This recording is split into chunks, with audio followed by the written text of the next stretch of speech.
Narayana Hari Om. Amlimagan owe nya nkore pepe ye owe nyi nkore pepe chan owe nyi nkore ke ye mi yo na vo mi ma te nya yo vo gbede o me de pe mu je si wola o me de pe mu je si joso pe o vo we nyi de sia de be wola owe nya joso pe de sia de owe ganyi nu popo makpo egbe kedina ku gbe madi kekele le zan kekele makpo enu le donon owe potana khose hao yo me agbejo sole oduku kwa agbeji olekengbe zan dodo kun kekejo o potana nyonu kunu suwoto yo nyamle magan owe je bono pomlan mi so mi aba gbegbongbon le yo ye mi chavalo anyigba agbe ono be ye jipo egbe omi ole ye jipo langan ozon le ye ni to ke mudo na ko toma mi ovo gbede anyigba gan eye nana mi duna e gaduna mi ke e pona règne minéral oji règne végétal animal humain esprit o e mi le yo khose ha de sia de ke la anyigba ya mi anyigba ya ji gbongbon me sumo gbongbon be do be gbongbon le pepe chana valuwe gbongbon le pepe ponamla we mi le ore kako mi le de kuku no be kekeli wa ne clean le vivime nami va kho te pe no le miame namia nyale ke ne mia yo to hede ne atonami mi dona gbera kokobe amede to la nyo e mia to twa la nyo ne mia to nyo amede to chane nyo e kosiro anyigban lo amede nyigban gbe na jasi ode esie kora anyigba gblenu ku mien dagbe na mesiame dagbe na mi ochan dagbe na oke ele do tomi dagbe na nu sensen o dagbe na khose ha de siade dagbe mi biolo era chegodo enye yo be tatagata nkwanto le rokwesiro muhian be mi agade o mi adokwe gomo yo tatagata o le yo gbogbo me dowoto me ketena gbero ijibe agbeto ni jesi yedokwe do be kengbo enemi aho mia be ntilan le mia no ba dormir gbogbo emi ni ho ntilan l'esprit s'est fait chair l'incarnation keye gbogbo fi ebe so eso ebe joso pe gbogbo kata be to yin mawo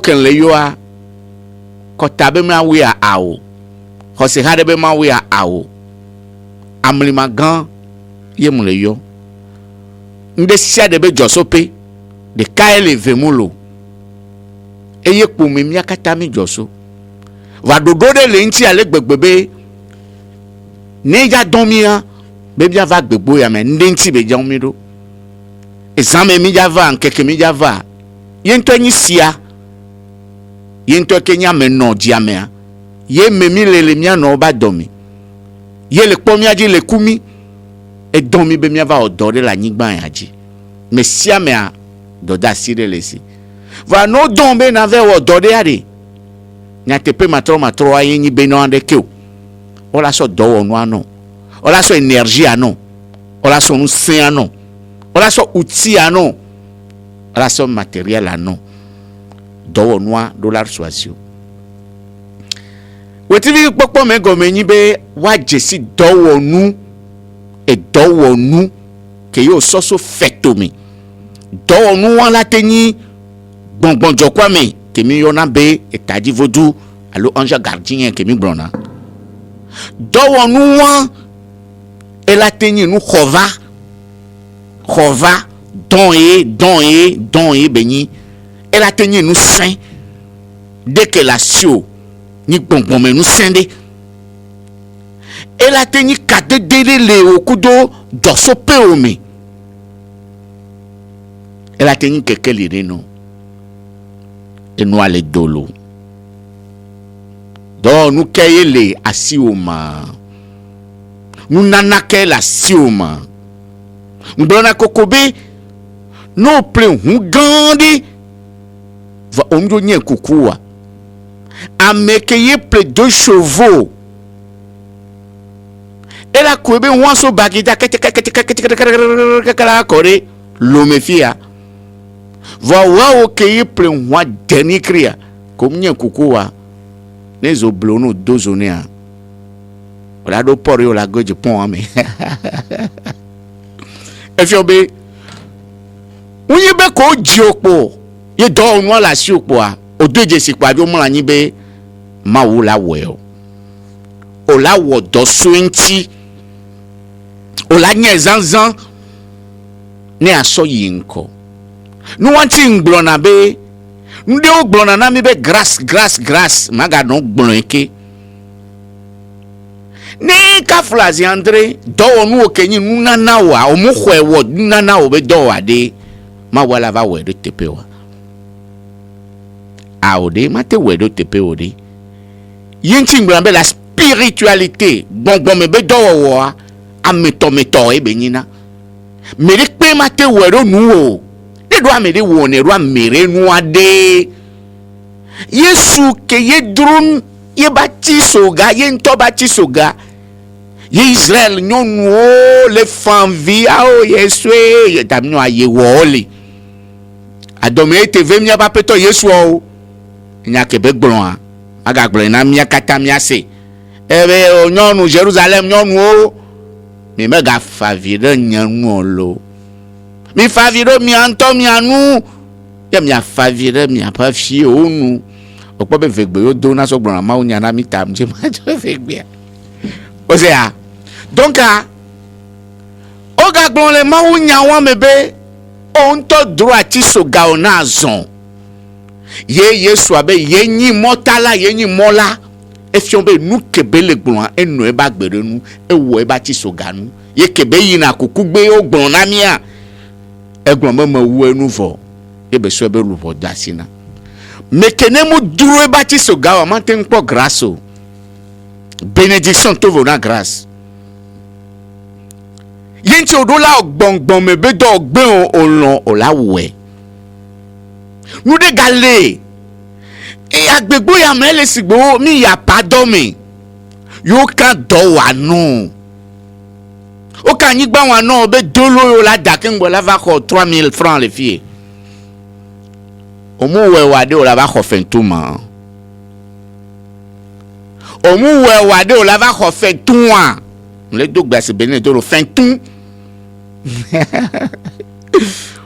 awode o la we pe no we la poto na vi o la va tu pe agbegbo ya me ke mi va gbedo e ngbe mi to e o la jesi la we nuke leji la gbon gbongbon me yo nto la no wo do le gbon amede pe mu woni na meo kemi o mi di sakaka di savon mi va po be know yourself jesi dokyo awo do so dokyo nti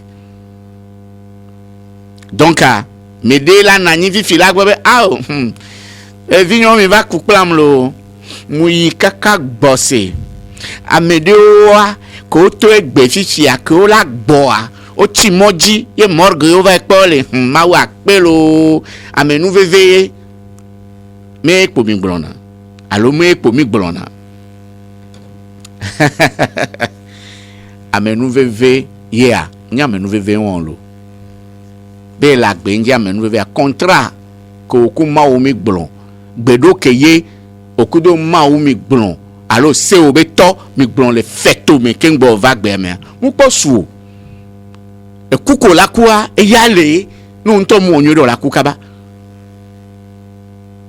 ne o la gbe a c'est un contrat qui est lié entre toi et Dieu pour ta naissance ici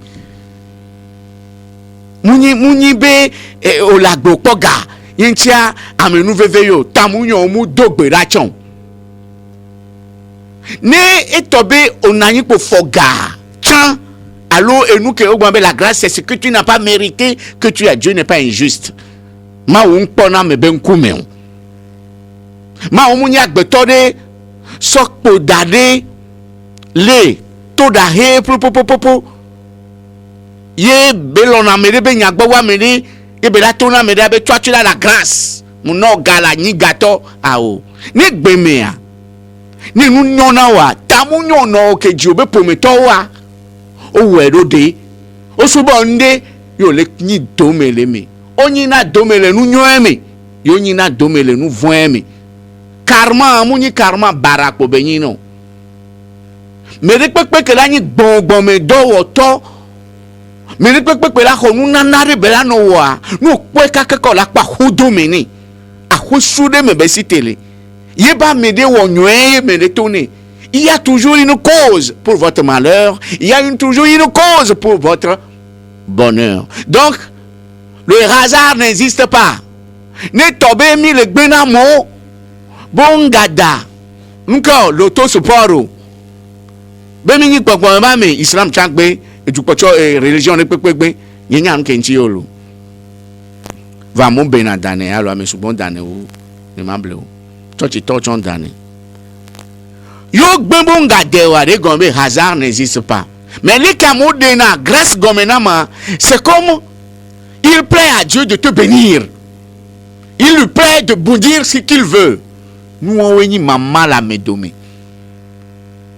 Ye amede ma segomeu. Amede ma segomeu. Que do chochi ya me kaka e o 5 ans. Et là babe ao. On ambe yobe prophète alo yobe pasteur alo yobe hunu amisisimu le ntio. E ga jo le religion wa me veti bume. Tamunyo a trombe subona eno peton de kame eno vodure me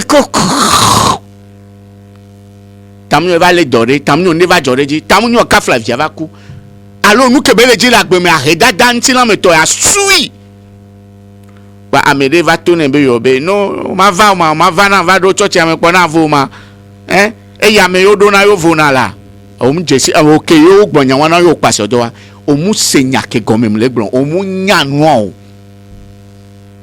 omu nyeo munyi adowame eheke me benu jua meta yo lave do haremu odu la nya be nde le yekudoye odu la so agbenono de don podoko gbenono wa e potana hose hao kudo sumo de pepe ngbon le mo ya jibe ni do tobena mu tobena ma wunye de nanu de ofioma anjario me mutoa oh nye chawo la bum do ameko we do kave ku alonu atike ku e hono nyi do we awo babare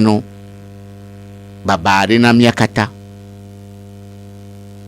yob le bible ami e pogakpo yob jesi mawu e sena mawu bigbe nuantie ke va do me be nu ko we nu esi kokon bua amede pem tentro yobule maube emojio nia ni magbo be ni yobolo va quelle que soit la souffrance physique, quel que soit ce qui va m'arriver, I know my God, I know him. Mujesi mauni mujesi yo to jesi ha no nya ti so gawa yo la tendu ati so gake sokudo wa tutu gbande e me la fo non. Il faut accepter sa croix.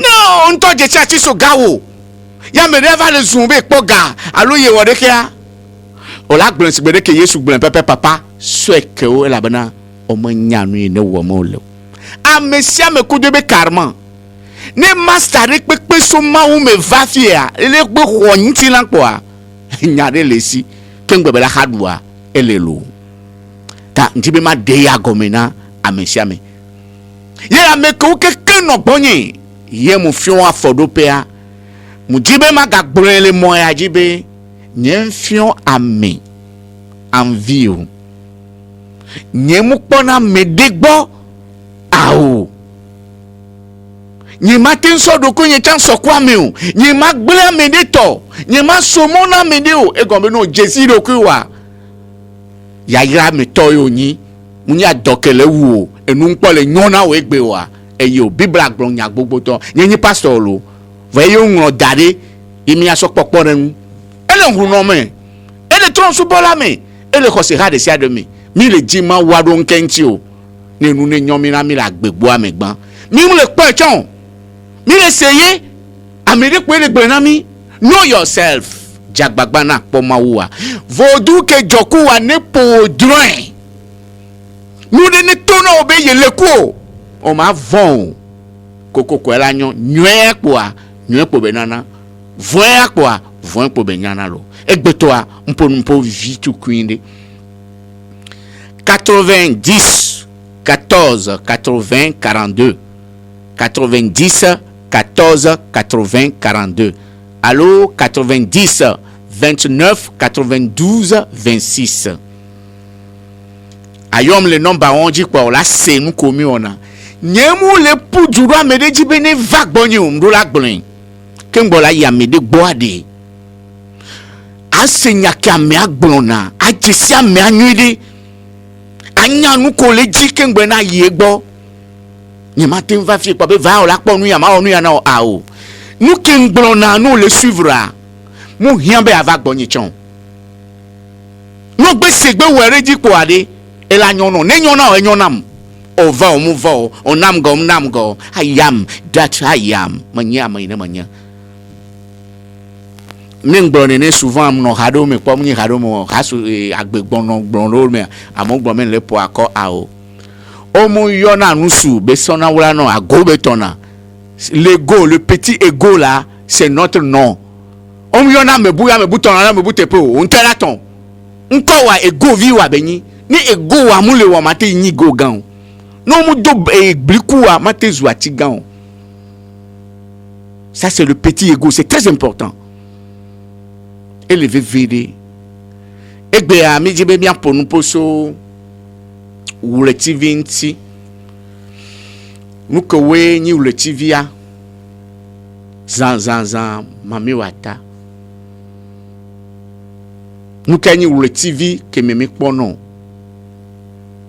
wa kengbe nya ma yi nyaji ma developer a sigbede kenji na me ma no we kokoko a njibe na wa yo fifi jen medeo ne yo 92 36 40 45 92 36 40 45 le métropolis a 10 000 o chan yo tanya vi kemija so dare gbe ayenyi be nu kenyi wetrivi ma yen kelenyi itaji voduo leke yo se gomedo o chan agbontowa bokore ka mulana olo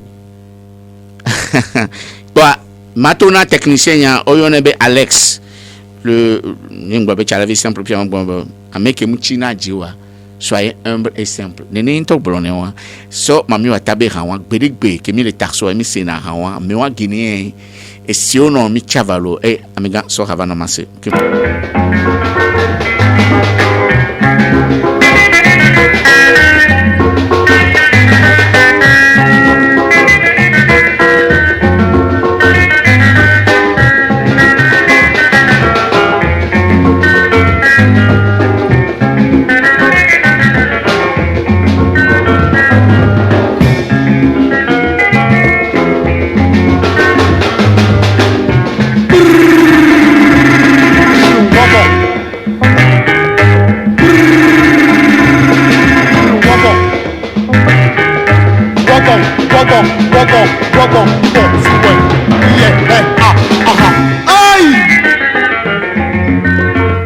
Mille métropolis dit ye mo le yo nomba fifi djembe 92 36 40 45 o le toji ojibe a participer nous kenyi we trivi ko bronama yen kenyi ponlion de gomena me al de gomena et toji non lao 92 36 40 45 america mo la non lo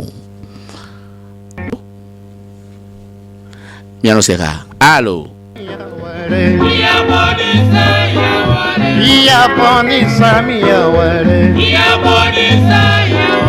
Iaposa mami waka Iabonisa yawale Ina musomento mami waka Iabonisa yawale Oye ye ye ye mami o Iabonisa yawale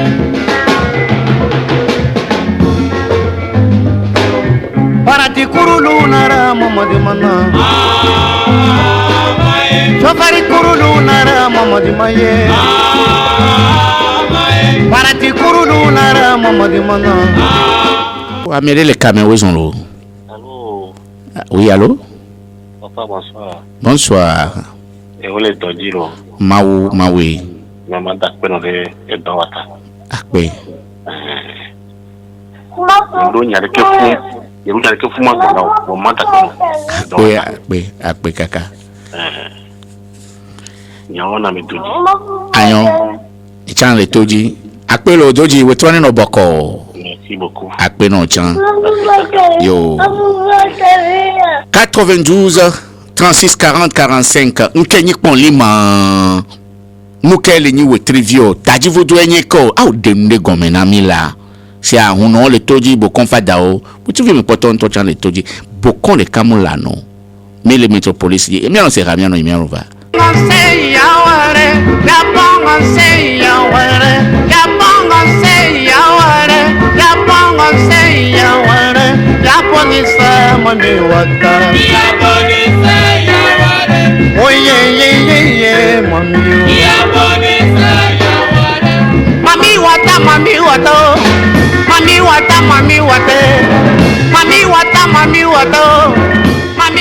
Mami wate, Iaponisa mami wata.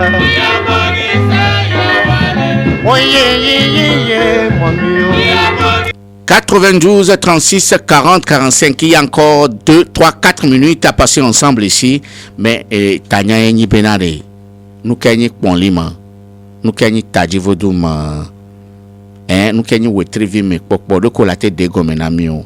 Mais les 92 30 36 40 45 les métropolis dit mais non c'est rana mais de yo mais de dak pleto ken gbe mi acho mi dak blon mi mi opela ba no blon ri. Allô? Oui. Bonsoir. Ouais, Olivier. Allô? C'est Olivier de Février Métropolis. Oui, c'est Métropolis. Olivier. Je vois pour le Tanyan. Yeji fan. Tajivo joa enye kejo kwa mere polia elinyi nukiji tajivo joa nganyirwa lenya mfedono. Okay. Ole bombe Tajivo joa nyi nuke we jokwa mea. Tajivo joa nyi nukiji keso kwa mea. Ya polia ini nkeji tajivudwa na nyirwa jola tukengwela kero tajivudwa ego meno jesi polia pola jesi tajivudwa ola kwawerebe tajivudwa polia jola tu kengwela jesi ga tajivudwa yo nene mfego akpe no o bia kata me bulbo akpe no kakalo yo miano toji zanrea 92 36 40 45 métropolis 10 000 nkenyi taji vojo nkenyi wetrivi alo ponleo vovo toto ka we lemeo amede gbon fi be nuko jokwa enanyi re ponle aji e fi obe ponle ayo la poke ngbe la je si nuko jokwa mi matengbe o mais les gens les toji 92 36 40 45 technicien mano c'est ravi de là. Wata mami wate, Iaponisa mami wata. Oye mami. Kwa me pochia kwa evolo.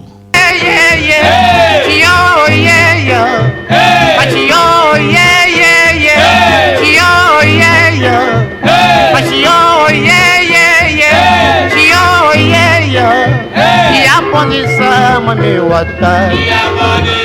Yaware mami wata.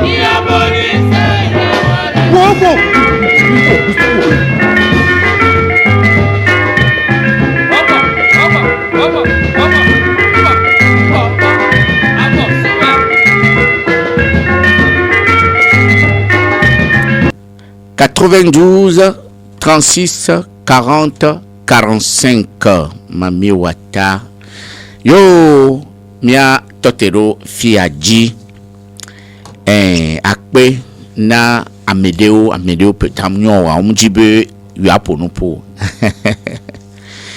yo egbe anglobe potentialité, votre potentialité, leur analogie dans le vaudou, vos anges gardiens. C'est vrai que miano vio gblea etaji vodua yele ni nuke jokwa me muni nu beni oli so feto me be pase odo le taji vage je taji no pan o lesbe agban odoro e nuke ni clan o alo nuke ni nu sensen o on to pas gbeno no alo mi agbon pobe gbongbon keye jo ye pon li de pepe a edona ebe taji vodu ebe edona titulaire yo pon li de fifia o la nyazere kabe e ya eduji leji va pon li a muni taji vodu de kapo ebe sono nous corona be pon li a muni taji vodu de kabe sono alo ne mi le yo wetri vi me a mi kpona nu buo ke we mni taji vodu kpoye mi kpono ma gade go menwede mni ange gardien be nyakpo yo gbon la wo trivi me popo me si bele ke afonchan le a no tekpon lide a mni taji vodu okpo la tenkpona o okpona agbekolano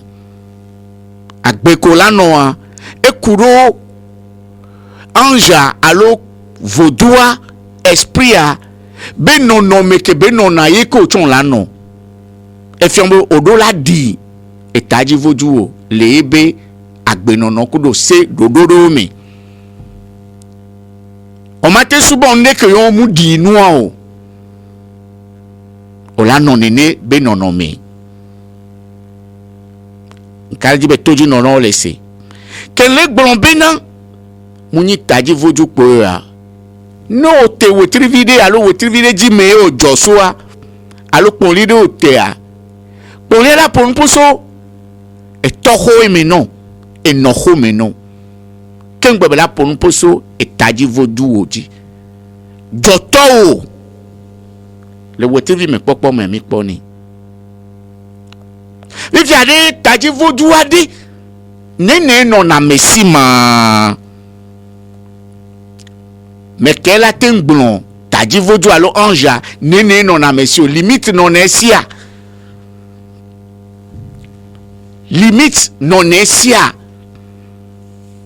amede la tona fifi be o taji vodu a le ponli a me adeke leke amede la tona be le ange gardien me nyame a ame ton e non enti amede la tona be ame wo wa kaflalo ameke we keke mvana gbonye nkpona nuna wa nkpona chambana we le wotivi me popo me so na ku pepepe leke ola doje sibe ange ya enyi chambao ange ya enyi gevieso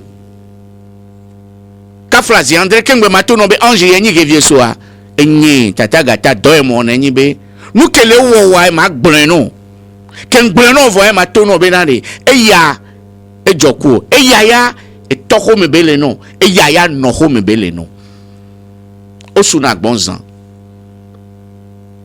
ni mu va fi be ma va de gomi voade a etaji vodua nene ye benyina ma eye mi ona be potentialité spirituelle ko jiwade e de pe no na menti musuna gbon kakade o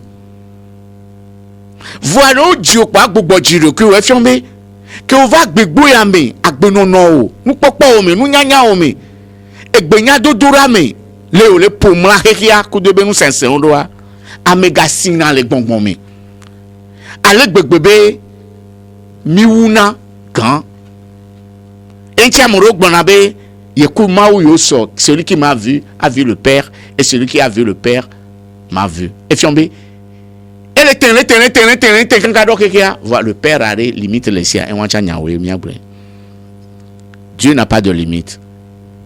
Owo kele funu le do toma. Et t'as dit vous jouez au une potentialité que Dieu dit au roi. Va et bou va piner. Le que bou va piner no. On t'en le tout béré. On t'en le pommelin. On t'en le sai. On t'en le jagbagba en chak betodo la no jagbagba. Ak betodo la nyak betodo la. Betodo la nyak de popo. Ak betodo la nyak de ko puna marekia. Le yen tombe. Moni bede et deke depoto a puna na wa iko yon chonda to gbeda kwa. Ayo be ayo nya won kaka nya vovo awo. Le ko le kwa pudu ma. Ange gardien que ye le TV me tok pona wa. Ye be non sacré o la tin se gome le mia de gbeme. O la tin sa be gbesai. O la nya ba mai. O la no culture so do ku onti. Bedodo da kudo nu won be wowa enana be amesina le gbongbome. Ni o le si le gbongbome anke jono nku gbongbome to ahunana mi. Ye nku gbongbome to ahuna wa o la jemunya. O la no se hose hao vovovo gome. Ni troisième œil ahuna wa o la no encore plus sage, plus intelligent. Ye o la no tolérer Jose hakpotio la sewa gomela. Ye ni amede le ponupo la no se gome. Donc ola onto la nya de ko yona ma wa. Amidi pento mu le la yo ma o de tepeo. Me sona. Ye nti kene o mo ate wenene wa. Ola bo kan una ye. Ye le poni ya di 15 dopo. Ye do pastor me do church me dopo. A onu kele wo ma awo me kele we na ma. Va seulement ma wale omi o gbele no chan va o le jibo no gaso e do nu me no o so do nu me no chan le ko la mi chan zudo ne on tom so ati so ga wazon nu npla nu so agbe anti wa o ma singbere le TV me popo be nyan le gbon. Donc la potentialité yeni gomme djejea après tout il faut évoluer. La miabe taji vodjoua et donne on a des graines. Maintenant il faut semer la graine pour que la graine puisse devenir le baobab ou le grand arbre, le iroko. Ah, ojo parle pour la no kala quoi. Nyan to non be ni besoin be avao. Nyak bedodora. Bedodora comme c'est souvent les si ni chochi begbe dodora me begbe dodora ni troisième œil va huna wa intuition développée nke yo na intuition développée et nous toi me dit osusu ne kwa evemi enyare vata me no kwa ye kwe won omle jibe de ne benu ne vana wa ni ole dogbere kaka ni nkuvi huna le gbongbon me ade nous de o ko wo mu nya wo la va no nye eto la no senyade ou onko ke yo mu yo po le bible ame ange wan to la va yo ebe nkono enu ko nu ko la no wo ye okumi la cha e la gble no si le gbongbon ma huna gbongbon me nkuna me ye la na be nko la wo o la te no ku dren o la no fion nu le dren kukume alo la no de somme fion nu ko we jova yi si le gbongbon me a et ton akpado ame magro madato ba ekole keke antilo leke yo la no dogberabe enu ne nyona yeya vo la ve no dogberabe ne gbedo amede o le o la no ajoha me do amede yo la no glombe ya ye to ne nyon nu ke nana mi msina le gbongbon me wa ye nyi be mi sone be amede la we na mi nous que na mim sina le gbongbon me wade mi sonne benade amede le won nukumi entia no to na mere be si le gbongbon me a onyi nu poto la to no be o le blem va no te amede va na me gbo o la jibe able yo betone ko be no ele wo kui betone be no viade le tunukui omunya nu kegbe oto la gbe amon ti o le pomyo me le podu siji jesi dokio no va ni agbonya o mu e ma to no be nuya mfi omo o we wa gbe a Amedom de wado ko be obe onyi hu no de. Vole kponu. Ole onu na mo onyu de. Wa munyi nu wo na mea enti pola nyi gbongbon me to lo. Na so tuka ameyi nu gbe wo. Na so de babla ke te yo lea. Na troni gbongbon ne kebe tobe onyi agbeto va no yo nko de dagbe jo la po dagbe. No ga kuton la ni togbe la hodome. Yo la ni gbongbon. Nous ne sommes pas nés pour dire que nous sommes chrétiens, musulmans, hindous, bouddhistes et pratiquer, mourir, devenir une chair. Cette vie ici-bas, c'est une occasion pour nous, chacun de nous, de pratiquer, d'évoluer à partir de sa graine, de devenir l'esprit afin de pouvoir aider les autres. Il y a beaucoup de personnes qui sont devenues aujourd'hui des saintes et des saints parce que ils ont atteint une certaine élévation spirituelle. Donc, la connaissance de soi, c'est dans le but d'évoluer et d'être libéré. Et le VDB Nico, Nia Senou ya Gomi. Ma biobe a Zankek Bojioma, Ola be Joragbe. Va, be Joragbe pour la Senori, a Zankbe de Siade le Ome. Ye, on m'a béni Joragbe Bame. Yo ma o doku do Blaragbe Benou Senori, do be ne Blaragbe va la Yokuya.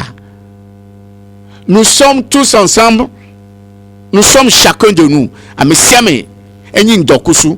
Ndokusu a, yekpona Zankbe Oji. A Zankbe Ono, yeni ndokusu, papa ndokusu, be sonku vieux. Vous êtes une lumière. Quand le jour vient, vous êtes cette lumière, quel que soit le jour. Donc, les 7 jours de la semaine sont des esprits, par exemple. Odola sin le bonbon. Ni mdi be mayo ange gardien de vifi magbombe e yo e yak bonyo lava. Ola se ange ya nu ya beni. Leko dona gbedane ya.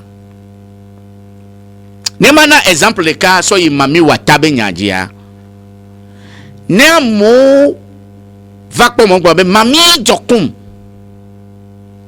Bonbon de munina merebe taji voju e le kao. Osuna gbonto. On en a mebe jojome. Dans les capes on a messio. Et des on a plus développé ou. Ou trivi les cap on a yame au sunagbon. Fi que au champion couvi au pea eye. Donc à mami wata. On l'a tenu lion. Mami wata la noisio. Et donc les mi hérité les miano que jimiagbo. Miano beto. Miano be non. Alo mi atokbede tokpaji no pajile jojo me ahwere me ojoso nu ko me mi joso ya di e chance na le mi abe wotrivia me alo mi abe ponlian me olanyi nu poto nuede la kena me olanyi nu poto nuede la kena me nde so na fide nwe kele vana o eso afide voin kele so na o eso afide. Il y a une cause à toute chose, peut-être inconnue, mais ça existe. Eleme bemia jesi mia dokoi. Olateni anigbamba me Capricorne ye mami watala no gbogo bebe anigba le simesi la anigba me nigbam la yamu. Mami wata keyenyi O plus terre etovona mami wata kenyi O plus feu. Etobona mami wata kenyi O plus air. Donc olanya nenebe hadodo le gbongbomo yo la jesi nkono va vodu taji vodu amunyi no overlina sunabo nye tataga tai le gbon mi anto mi ba gbe nono e o sene la meme nu ke joku wa jo de to dade na no subo a on te la no agbede agbeko la no a yela nabe mawo la tevagbo me le pepe ke lo sumo de ye mu guzoku ye ntodoku mu o sene doku wa ma montana nu ke jobele mais dès que les dit là il encore les bonbons mais et d'où la zone sérédi que yento ou on est rokwe amener la tonne en vie fébé ou c'est à que me benoué que me baisser les que me kota baisser au lait. Il y a les lois cosmiques, les lois cartésiennes de la spiritualité, une logique spirituelle qui est tout à fait indépendante de nos religions, de nos coutumes et de nos je ne sais pas quoi. Il y a une réalité spirituelle. Au-delà au sédina do kyo. Mais il y a des tamunyo à hasito et ni voie ma wameo. Vide on la tote a hasia. Vide on la tote a jedada. Yo on la no yinko. Et ça n'est bon li que te ote. Ye vodou de l'aimer. Mou jina geo. Mou on a nene on le on nous bouille on le on que yamu on a wa. Et la gble nous l'intio. O mano yinko. Odola nyame ke yigban. Donc notre potentialité innée. Les ma ou domino tout bam domi be mia chinene ne mia trova do wona le va gbogbo to a aminte woni ne to be taji vodu ya kwa odola nya gbedodora odola nya nudeo sodoku unti munyene wa ole kakaso la chachinya nu kenti mi le yo amebe taji vodu be potentiel o eyeji o la tugban nkore odola yo no ndi jene gome so ndi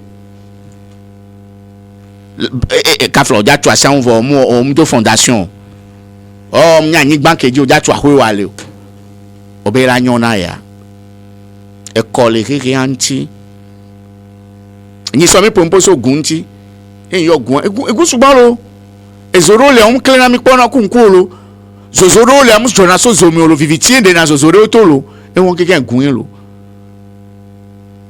entia mi asende o gomi. Né au vado niveau de les pratiques spirituelles, mais la religion n'existe pas pour toi qui veux la liberté, la libération, j'allais dire. Katoutoua, religion moulemo. Et on l'a non pas moi oubé de capek poélé. Amène que m'te do niveau ouan. Nyambe mau de kak poélé les bonbons mais bonbons bétoa. Et là non do limite. M'sena mau nyade pekpe. Msina islam begbe msina dikpipi mso na do kado mola nanya odo haku islam le jojo mi togbe ode wo islam o manyao bedora ke bedoa kude wo trivi wantia muslim to la va no sauver o le bonbon me nyenyi tata gata e wo nyakpo nya nje si togbe yin dikpipi lo voa le nende obe nedo mea va pas yo musulman yo jo va gbonye le gbongbon me jo fiom nu ya ma e via ne le nene ade ko le di gbongbon me be ka tutu ade e ke o la chire ko la lon e ko nya le nti o l'évolution spirituelle amele la ton en fi djembe dande nkento la gbon be Michael enyi nu ya Roma ange ya ro alo gbongbon ya ro menene ya Mana kafifi di amoro la poser question lo mana manga mitan vide. Tout est énergie. L'énergie n'a pas de forme. L'énergie n'est pas forcément d'une couleur. L'énergie c'est un, disons, esprit. Mais l'énergie peut faire et peut se convertir à n'importe quelle fonction. Nous sommes courants, mais à glaçon, là, au glaçon. Nous sommes courants, mais là, on keo. Il y a Auliga, on a Auliga, bedoe. Va nous sommes blis d'arrêt, fifi. Otona cabletor, et corona blima. Et là, yue. Non, tona, on sommes blis d'arrêt, et blimalo. Otona, où ça tombe de coronema, et là, yue de wadigbe. Va au kedo bombomea, o la nyabe nko vovoko le yonea, de kaebeni. Yo la ten se gomi. Et yomi do la nyake gwenti fafala nom nyabe hehe ami. Elle veut verinto. Donc la potentialité, ce n'est que le point. Et un point très important sur lequel vous évoluez spiralement, vous grandissez, vous évoluez, vous élargissez et vous devenez quelque chose. Nyabe nyaken le blon mais souvent ma c'est comme vous voyez yambe ma blin. Mounya gbeto ko la se o. Bonbon le dotomi. Wawe yirana me, wawe glambe de vie otonya o. Ye agbeto manten yira o agbeto manten profido. Ame se go me akwe. Donc a nyaya ken le blon. Tôt ou tard, o la se go me. No nani onwo doso do ki onti wa no kuchon la ga gbogbo jopwe. E gombe o ma yo o chan e vi o de pe ma ran fi be a o papa e gbe polo nko sire no city o. Ngo ko la gba me san do pe ko do le gbongbon mi. Gbongbon ke o popo. Nu ka o me po. Enjo gba me won to. Ija o manu agbe kaka la va couvre po a. E vi o de ja yo po la be yo paso yan ba do gbera ro ta o. A o. Paso a chan. Be viola yo e. Mi si le gbongbon me, ye pochu na ka me. Me kebe a si le gbongbon me, edo la duro ba ti soga. Edo la se ba ti soga go me. Me de pe mu le keke me fi do problème o. Va bien no se no go me. Npo be magacho yo numéro a ni mami tamire. Me de kebe a bio nyade. Ya son de sok pe le fi a 92 36 40 45 92 36 40 45 et la jojinam be ayo abiom nyade alo aso de so pe nam o cha agbon to o ne dukwa toji no lo no aselo mi no se mi musique viri.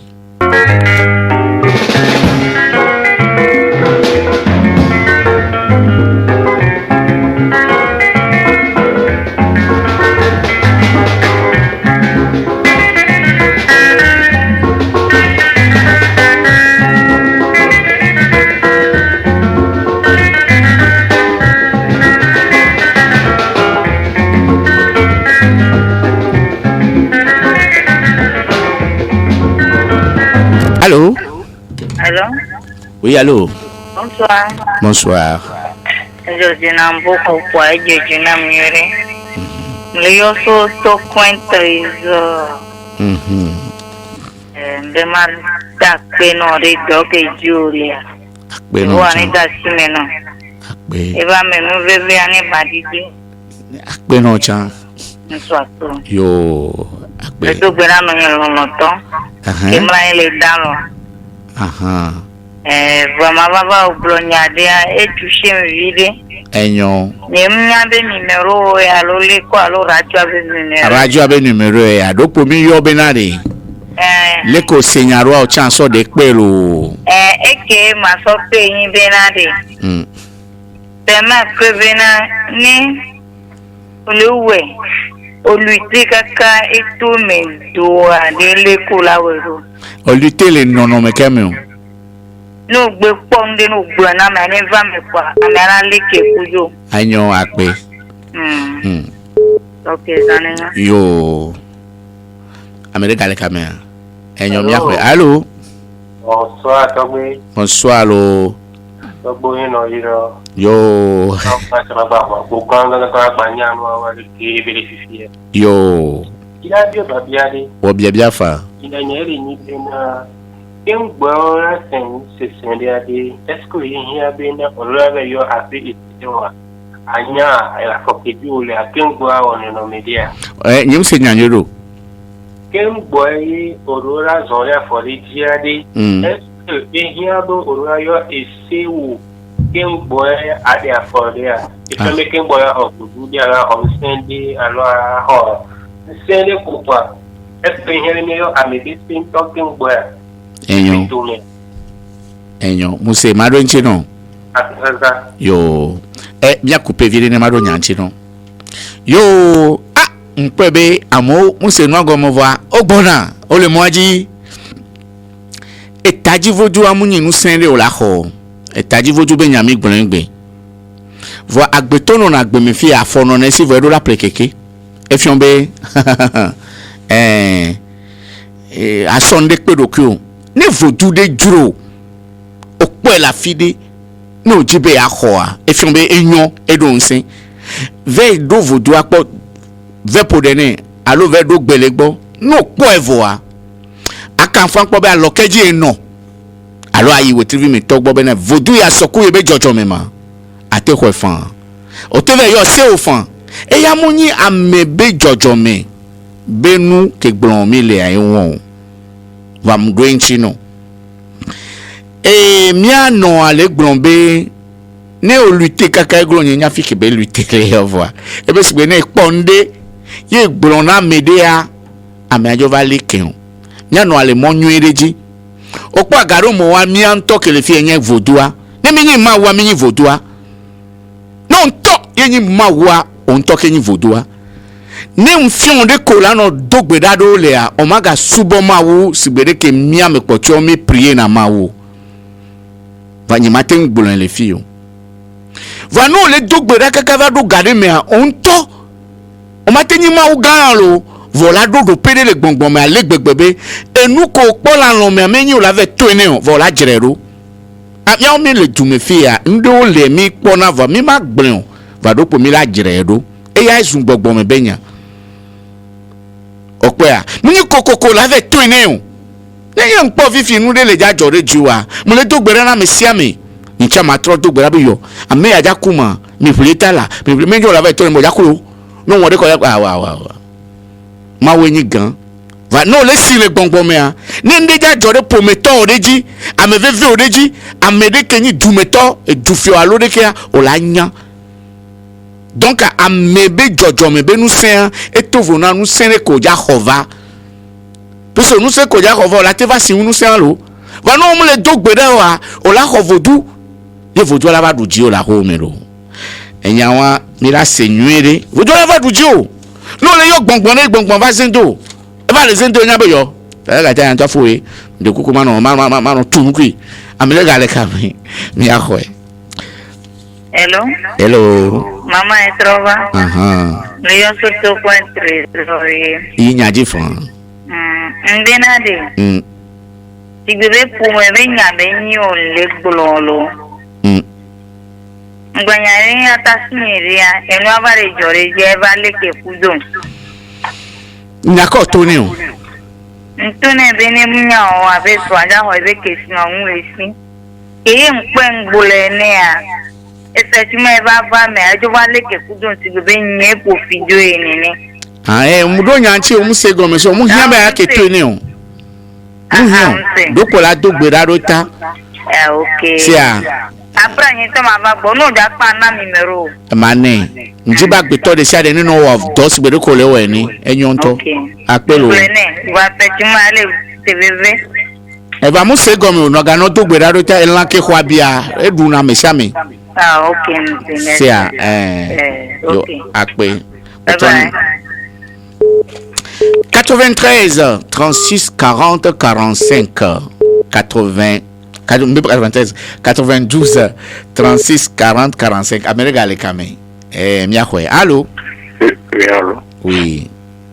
Bonsoir, maître. Bonsoir. Benale. Tu comprends, n'est pas amélioré.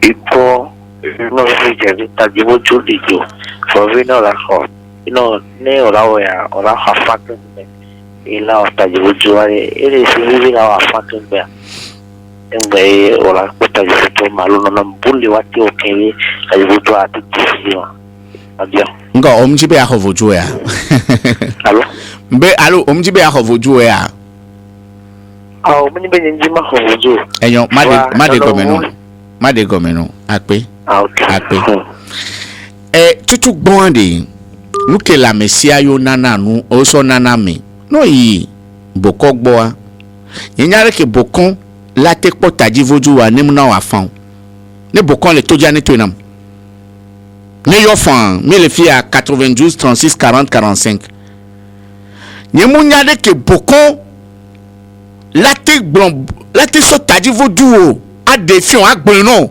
ni mu tobo mo kwa fan ka flanu ka kan to vona afan hoho o ve kan bere alokeje wonde yo so nyare le gbona o meyin pon ni waje ole fait tomber be pon ni on na ndo po agoli gel po avec ho o tira na roe donc ne bokon la gbon taji vo dube nyana o la kwa fan ne khogbo yo ye a khoto aya e la gbon nyade o non kafla mi ma cité contre de pe o voyez la tonon be e yale voa kususu be no kwa fanchan o la ko ele melo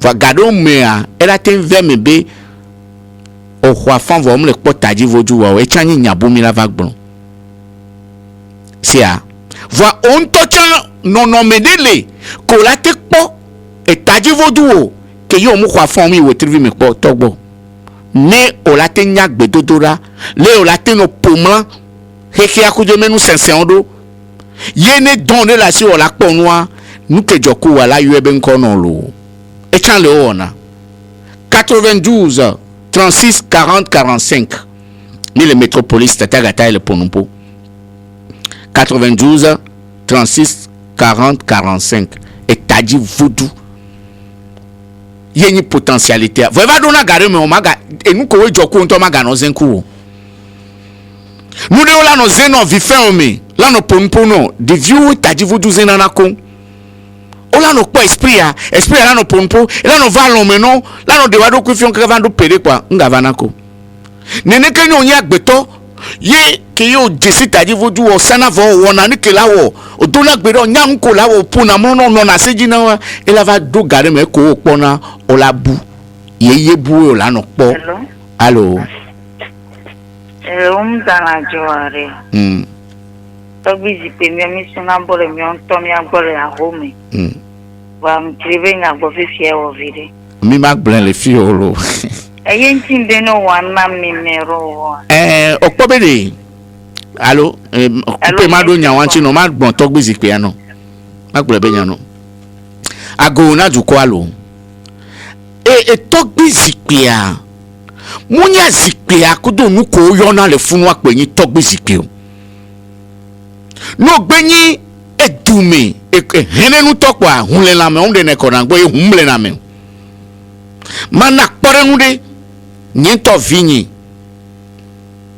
muso mlanyi le télé gbo ye o le jihade de konu be hade dimanche la tradition au présent allo nyabende ko sans ala bende woni et la pour le pourquoi de via ko cite la nommé ye ko bele dou et ouais que yo le pour le télé a me de via passion 4 ans on peut bele dou mi va le mi be yo nkelo bele dou we anto voa kafla juke me tominya nya en poto gbenye dou we won de nyamu yi ju ame poya va yen pe e vigne la lomé yen pompo wane po ye be fon le dou we a donc a tokbi zikpia e hunle la menyi no ke va jo ye agbetonga ina tokbi zikpe me o e ko be ame la zikpia noa e ye lora no funu a nya nya o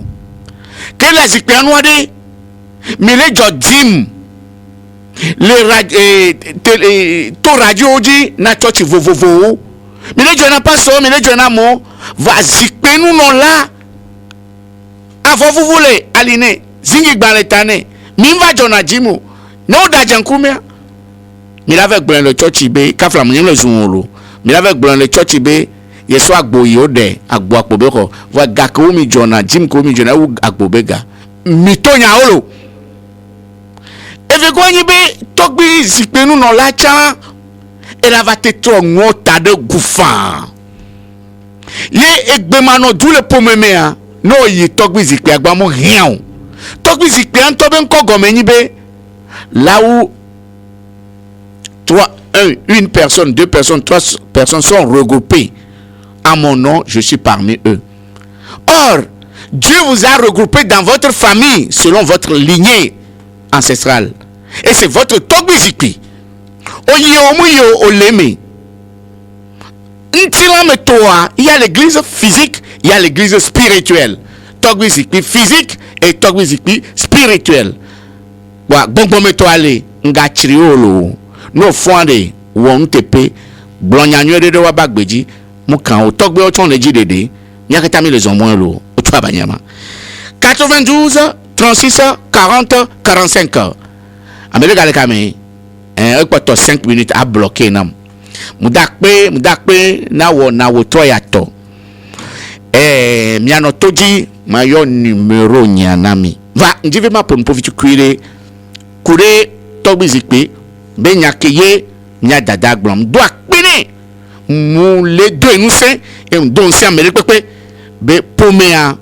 Mouni kakra olena suneo pomea maubendodoe pomo kemuli kenwa bogboko kwede me vavago ya nyate pom matroi matanyi dafide atenye loji moina tu atenye catholic atenya nka yona ha bogboko kwebe hao atenya muslim na mi ma vivi le pom mayina nya tochianto mi matin koyego magro mada nyamagba no ba magado tochi de kamo nyamado gbe no ba magajeje bo ya de ko gakana mi aba fumama agba maletu na mi kwa fika kana yina munu nogo ya nya trepo matroyi no kana ye fum to ma vivino masoka nyintongbo le jume fi be nyemu so na nuke na mi tata gata igbele amore le ye amoso do émission maga tegbere jibe nyemu so na nuke na me vo nyem bio na horo njona la me agbo ne mbio na horo a mi da pom tam nyo nyin to make kukuku e kode le ntinyi nyemu ji ni nte na me kpochun na me de wonne na munyo pa kengbo la soke ame ade munya me ayo la soke ele wonde munyo ni mutote noa no ve tone be yeso ekea odon gbegberenji ne impunité enwam jajiraro sosokele a mbe sosoke mulio hehe ya mento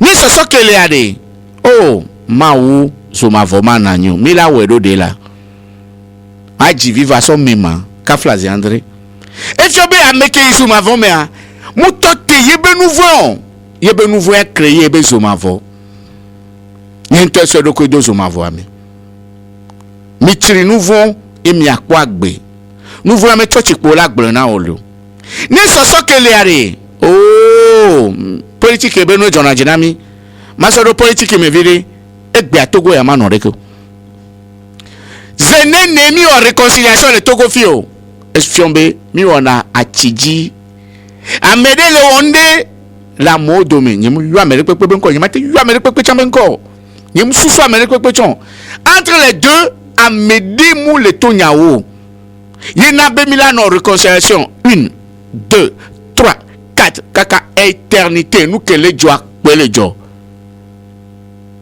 avant de pardonner et de se réconcilier il faut certaines vérités entre nous-mêmes on nous voit on nous voit obe asoke ni le bon politique be yon e hono ku hono be tanya gbon le wan e to be vi no be vi wonu ko mu do edesi o obe no soke be onyima oba mi o mu nu na gbe la ha me o tu as raison de dire non je ne fais pas ça et je ne suis pas contre toi fais ta part je fais ma part c'est comme ça la vie ni tobi kafla jandre amede wonne munyo va me gango be joni tamunyo wa egalesi ni agbobe won nepo mo nepo wa e la ga weke amere la pe won pepe so kafla no la ku aku wa ku jinyema nunya tori jojo me nunya tori ko mi na be philosophe yete nya be Platon alo Socrate on a be Socrate Socrates et on so hade ne be nu alo o so poison a dive vini ne be nu be ku e gon me gbon be mi la wu mva mi mate wu mu e kumule o ne yo e la duji enue e wo nu sigbede ke Yesu chan we ne Yesu be mi wu mva mafo e fon ya nyem nyolo hose Platon a kunto complètement wa fi ke Yesu afo ga ke be fon preuve que pe le fun tangible de kukuna hose tolo nous tangible bon moulé Yesu a fait moi et bien ça que gbasi le Yesu si nyune e kare le si kene ke sakan wa gbe a Ponce Pilate ko yo to ke kan la dugbe va mu we nkare ke be nse si era te we eso ke o e fi omo de be mi aso no ke ame e mo wa mi adomitori pe mu le to yenti ngbon le tu me fi be soso ke mu lo ni mu daje be soso ke la meke so ke no vienne va ne ba to no ma me ya isoke ne ba na exemple de ça a été toujours alaï cal yenti ntona na gbetobe nya gbe no ne ma mekele konu ko le kwasi jina won yipe nya me on amela no gbo vala gbe mu le ntio amela no dunu ko voix santo sunubu aloko la te no so enu won so ke ame va ken gbo ma so ke ame wa e sereji no to yo lanyi non principe la no asio principe que la siwa ye la no protéger o principe que Dieu les ont. Si tu n'as pas certains principes que tu respectes, tu n'as pas de protection, tu n'as pas ta personnalité. Au moins de personnalité, tu ne t'affirmes pas. Mais il y a une religion benyawa. Nya yin pone be hion. Ni matin zun religion de pe chan gbede o. Nke mu nya so nti o. Ngale plan no so nti. Ni matin zun amede be nyi amekeja yi bonbon jadi ejaji ezome o. Ni nkaroji o. Hosenyi mu ifunu. Ni nga kwa medeja yi zuma vomechan nyala sini magbona mawke mle subore ya bagbeta. Et n'y a la signe ma bonne bag betagne ma yegbon tochon va ma bonya. L'amour ce n'est pas un pronom à prononcer. L'amour dépasse les mots. Le pardon dépasse certains mots, dépasse même le comportement. Mouni benye le donuku entiam le contre. Ole on ne mounyon va ma do gbedaro tolo va nyama tento raku. Nyama chire ochon nyama tento gbeda bararo ta ochon. Ao ne woni a ma chimonji oworo oh so gberegbe ma o dem to le nu sugbon mi e go me ne o ja to gbera na ma wo a o la hwe credo wa ye mu na mi o ye mfi na fi o ye ndu ame gomo ye ve kasura me le pepeji o ni ne ki am me le pe npo mo le heka be se mi la kasura eji o ye wa me so re no kwa me so aje kuro ade kuku e ngawe ke ore e mo re pe matemu hun le nti wo to pa do ro ke o to nto Agbenya non melo 90 14 80 42 allo 90 29 92 26 Jesse Dokyo